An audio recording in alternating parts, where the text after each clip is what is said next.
This is a Getting Started tutorial for attorneys and their staff. It will show you how to access your calendar and documents, request a transcript, schedule a court reporter, and view your upcoming statements and invoices. First, let's go to KLWreporters.com and click on the Attorney Reporter login. Now enter your username and password, which are case sensitive, and submit. You can move around the calendar by clicking on the left or right arrows, or on the small calendar to the left. This will show you what's going on for that particular day.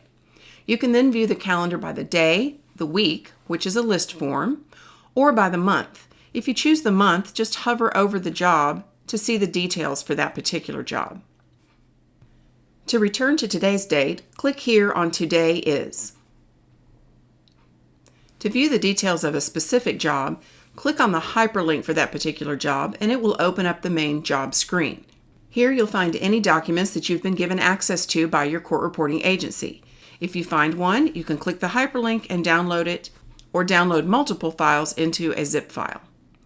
To request a transcript, click here, then fill out the instructions for your court reporter and a requested due date, and click Send Request. An email will be sent to you letting you know that the transcript is being prepared. Likewise, if you'd like to schedule a new job, click over here on Schedule a Resource.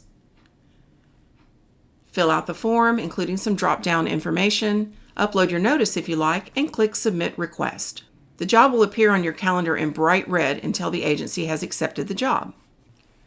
This Jump To box over on the left-hand side is in case you're looking for a job that was in the past or well into the future.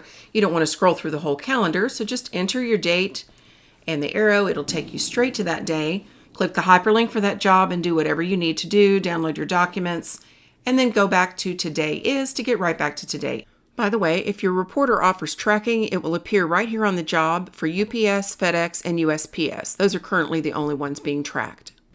Okay, these main tabs across the top are fairly self-explanatory. They're used for searching. So for instance, if I double-clicked on the Jobs tab here, it would give me my master list, and I could search for anything I want. For instance, every job where a certain witness was taken, whatever you like. The Cases tab, double-click for your master list, and then click on the case that you're involved in, and it'll list all of the witnesses and the jobs. Simply click on the hyperlink. It will take you straight to that detailed information. If you're looking for something unrelated to a case, like a W-9 that your agency may have uploaded, that would be held here on the main repository tab. Finally, the only report is a statement showing how much you owe your court reporting agency, and you can include copies of those invoices if you like. So that's about it. If you have any questions, please reach out to your court reporting agency and they'll be happy to help you. Thanks, and have a great day.